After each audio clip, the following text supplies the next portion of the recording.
This dubbed video is a translation of content from Nikita Thakur's YouTube channel. While efforts have been made to accurately convey the information, there may be limitations and potential inaccuracies. Please refer to the original video for the most accurate information. We assume no responsibility for the translated content. Watch at your own risk. On 8th July 2023, democracy became a joke in West Bengal's panchayat elections. Some goons illegally captured polling booths and ran away with the ballot box. The box was burned somewhere, and somewhere it was bombed. The opposition is behind all of this. Mamata Banerjee's government, All India Trinamool Congress, TMC. The opposition claims that this government is illegally stopping the opposition candidates from participating in the elections. Just 2 days after the election date was announced, TMC leader Bashir Molla was arrested because he threatened with a pistol and was stopping a leftist opposition candidate from filling out the nomination form. In South 24, Pargana district, TMC leader beat up a government officer because he accepted a nomination form from another party, Indian Secular Front, ISF. But there is one more thing fishy in this West Bengal election. On 9th June 2023, West Bengal's TMC government suddenly declared that there will be panchayat elections in a month. Usually, the date is announced at least 5 to 6 months before the elections so that the candidates have time to file their nominations, to promote themselves, to run campaigns, etc. So, due to this decision by the government, all the opposition parties panicked. And again, who was at fault here? TMC. On top of that, in just a month, you are to the goons who are stopping the opposition from filling out the nomination form. Basically, the opposition believes that in West Bengal, not through democracy, but by force, Mamata Banerjee is getting her government maintained. But what's interesting is that this is not a new thing in West Bengal. In West Bengal, there has been a long history of poignant elections. According to an article in the print, the CPI government, which ruled for 34 years, got a winning form from the Communist Party of India, which TMC is continuing to this day. In Bengal, from 1999 to 2016, there have been 365 politically motivated murders. And according to NCRB, the most politically motivated murders have been in TMC's rule. So, the natural question that arises is that when TMC's violence has been going on for years, then why are the people of Bengal winning elections? How is Mamata Banerjee in power for so many years? Well, there are simple reasons behind this. By vote bank politics and by force. Look at the scene. The man who is promoting TMC in Raigan, Bengal, is Firdaus Ahmed, a Bangladeshi actor. This person's name is Firdaus Ahmed. He is a very famous film star in Bangladesh. But what is the need to call an actor from Bangladesh to promote India in a state? So clearly, to keep Mamata Banerjee in power, the illegal immigrants from Bangladesh who have become Indian citizens today have a huge role to play. Because if you look at this map, this is West Bengal's demographic map. It has 42 seats where Muslims are in the majority. Take Murshidabad, Malda, and northern South Dinajpur for example. These 4 Bangladesh bordering districts are Muslim dominated. And because of these Muslim votes, TMC has been winning there for years. In fact, Bengal CM Mamata Banerjee herself said that all the illegal Bangladeshi immigrants in West Bengal are Indian citizens. Because they have a voter ID, job cards, land papers, and address. On 26 July 2022, the Ministry of Home Affairs told the Lok Sabha that in the last 5 years, 2,400 illegal Bangladeshi immigrants were caught with fake Indian documents. In 2016, the ministry said the number of illegal immigrants was 20 million, which was 10 million in 1971, meaning it doubled. You can also see in the West Bengal census chart that in every census, people are increasing a lot in West Bengal's bordering districts. But of course, the next question is how do these illegal Bangladeshi immigrants come to India and take Indian citizenship? So look, do you see this line? This is an area of 900 kilometers between India and Bangladesh which is completely unfenced. Meaning, the distance from Mumbai to Jodhpur on this border is still unfenced. And that's why it's physically and economically impossible to man-guard such a large area around the clock. Because to do this, India will have to keep such a large army only in this 900 kilometers patch, which is also not practical. But Bangladesh is also a major reason for not fencing, which has always opposed fencing.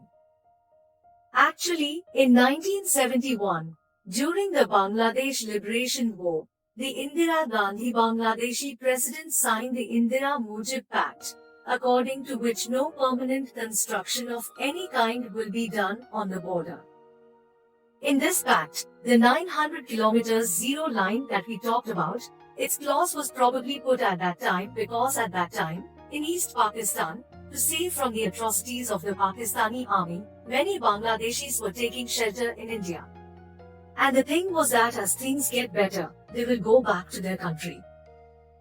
As it happened, about 10 million Bangladeshis had also returned, but a major chunk had stopped in the country. During this time, the fight stopped, but the Bangladeshis did not stop coming to India. That's why, in the 1980s, to stop illegal migration, the Indian government made a plan for border fencing. But the Bangladesh government, quoting the 1972 Indira Mujahid Pact, said that India cannot build any fence on the zero line.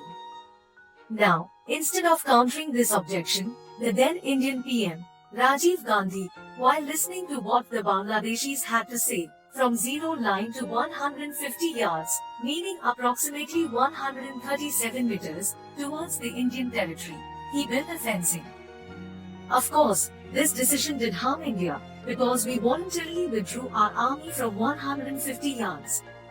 But our Indian citizens, who lived across the fencing, suffered an even greater loss. Because their house and land was everything there, which they could not leave and come back. And then the situation was such that even if they had to come back for some work, they could not come back to India more than 2 to 3 times a day, that too with full check-in permission. Apart from this, that area, technically, due to being out of India, they also had to face a lot of gangsters from Bangladesh. They would enter their houses, loot them, assault them, and then go back to Bangladesh. India's Border Security Forces, BSF, could not stop this, because the border itself is so porous and geographically hard, that it was very difficult to reach everywhere. So definitely, from this zero line, one can enter India illegally. But what about obtaining India's citizenship? Well, you'll be very shocked to know that there is a huge nexus of human trafficking agents behind this. India today conducted a sting operation in January 2021, in which some of their reporters, by calling themselves Bangladeshi immigrants and illegal immigrants. How can they become Indian citizens? What is the ground reality of this? This whole process was uncovered. They claimed that some money exchangers in Bengal, like the shops that operate there, are actually getting human trafficking done across the border for just 15,000 rupees. India Today's reporters got a shop at the Petropol Integrated Checkpost, which is some 80 kilometers away from Kolkata, which was called the Sabar Enterprise Money Changing Facility. The owner of which, Banga, himself told them that for just 15,000 rupees, he will make original documents of India's Aadhaar card, PAN card and voter ID for those reporters. Not fake, right? Banga also assured the reporters that even if they are not Bangladeshi citizens, some other countries' refugees, like the Rohingyas of Myanmar, who have also illegally migrated to Bangladesh, then it's okay. He will make official documents of Bangladesh for them, which will be 100% original, and give it to them. This is because when they come to India from the borders of Bangladesh, they will have to show the security forces across the border with the documents of Bangladesh. And then when they come to India, they will have to show the Indian BSF with the documents of India. Now, usually this whole operation happens in the dark, which starts from the Satkhila district of Bangladesh, where all the immigrants will be SML first. From there they are falling in the zero line of West Bengal. Maslanpur, Haskhali, Bangao, from these few border checkposts, they are made to enter India. When reporters spoke to another human trafficker, he gave a 200% guarantee that he will easily make them Indian citizens in 18,000 rupees because his network smuggles at least 3 to 4 people to India every week. So he is used to it. This whole process of getting illegal immigration done first, then making them Indian citizens, then doing vote bank politics with them, this has been going on for many years, and till now, hardly any actions have been taken in this till 2023. Because it is obvious that the government that will do so much for these immigrants, then whose votes will go to which government? But now let's come to the second way because of which TMC can stay in power, which is by force.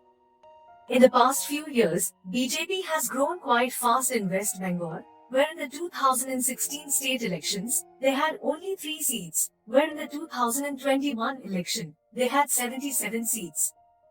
Similarly, if we look at the results of the last Lok Sabha elections, then in Lok Sabha, for the representation of West Bengal, a total of 42 seats have been given.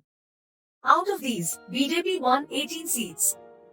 This can be a clear indicator that if serious elections are conducted, then there are high chances that the ruling government of West Bengal will fall. So what is the second way to win the elections? Obviously, by force, which is locally known as Khela Hobe. In 2021, after the West Bengal Assembly elections, the female BJP workers who were raped and attacked in Bengal, the centre had asked for a report from the Bengal government. Acting on this, the delegation, the group of intellectuals and academicians, DIA, led by Supreme Court Advocate Monica Arora, to understand this whole issue well, to understand the ground reality, had taken the statements of more than 100 victims. What they found out in this, if you listen, you will be very surprised that this is happening in present-day India. All these women were saying that the TMC goons have a fixed method. They gather at a random place, and from there, while chanting the slogans of Khela Hobe Khela, they move towards their targets, that is, opposition party workers or supporters' houses.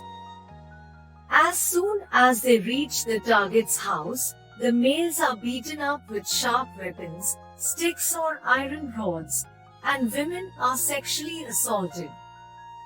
What's even worse is that if a male target finds out that these people are coming, and he runs away from his house and escapes, then he is given 3 options. Pay a fine of rupees 10,000 to rupees 1 lakh, send his women to the TMC goons' houses, or the third option is to join the TMC. Now, actually, I'm only using the word Trinamool Congress, TMC, but that delegation, along with the TMC goons, everywhere. This word has also been used because UNHCR, which is a wing of the United Nations for Refugees, if you look at the official map published by them, Bengal, Jammu Kashmir, Uttar Pradesh, Haryana, Hyderabad comes in those few major states where thousands of Rohingyas live. So far, we have only talked about the illegal immigrants from Bangladesh in this entire Bengal issue. But so far we have not even mentioned the Rohingyas from Myanmar. These Rohingyas are also a very big reason that the government of Mamata Banerjee has been able to survive in TMC. And it is a very big reason that in North India, in many areas, vote bank politics can happen. These Rohingyas are basically persecuted Muslims from Myanmar who come to India and settle illegally. But how do they come to India? Why do they come? How do the voter IDs become? And in Uttarakhand, most recently, how did they also have a hand in the massive riots that took place? Yes, there was such news in Uttarakhand recently that many Muslims are being mass exodus. Crosses are being made outside their homes and shops. And in retaliation, of course, Muslims are also doing very massive protests. The violence that is going on in Bengal during the recent elections.